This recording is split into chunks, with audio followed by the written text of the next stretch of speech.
তারাবির নামাজের নিয়ত কিভাবে করব? তারাবির নামাজের নিয়ত কিভাবে করবেন? কারণ মুখস্থ আছে তারাবির নিয়ত? নামাইতুয়ান বলেন, কার মুখস্থ আছে? একজন বলেন অন্তত। তারাবির নিয়ত কে বলতে পারবে? বলেন বলেন ভাই।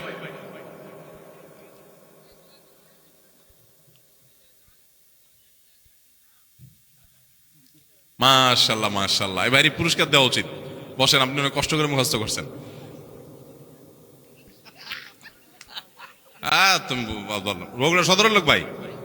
কাহালু কাহালু। আচ্ছা ভাই, তারাবির নামাজ বা যে কোনো নামাজের নিয়ত জরুরি।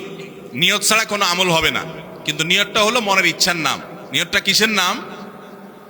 আমি ভাইকে দিয়ে নিয়তটা কেন শুনছি সেটা আপনারা জানেন? জানেন না আপনারা?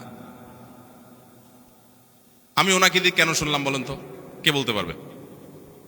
কে বলতে পারবেন না? আমি ওনার দিয়ে এই জন্য শুনছি যে ওইটা আমার জানা ছিল না। এটা হলো সত্য কথা। ওইটা আমি নিজেও জানি না। নামাইতুয়ান দিয়ে শুরু এটা জানি,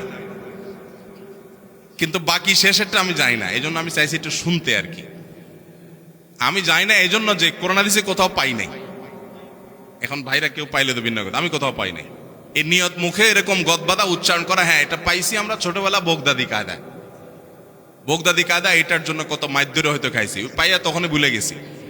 এটা পরবর্তীতে করোনা দিছে যেহেতু পাই নাই, এই জন্য আর আমরা ওটা মুখস্থ করি নাই। ভাইরা আমার, নামাজের জন্য এরকম নামাইতুয়ান, এরকম গদবাদা যে দোয়া আমরা শিখেছি, এগুলোর কোনোটি কোরআন বা সুন্নাহর কোথাও আমরা নিয়ত করব মন থেকে যে আমি তারাবির নামাজ পড়ছি, বাস এটা আমার ইন্টেনশন আছে, নিয়ত আছে, মনে আছে, এটাই যথেষ্ট।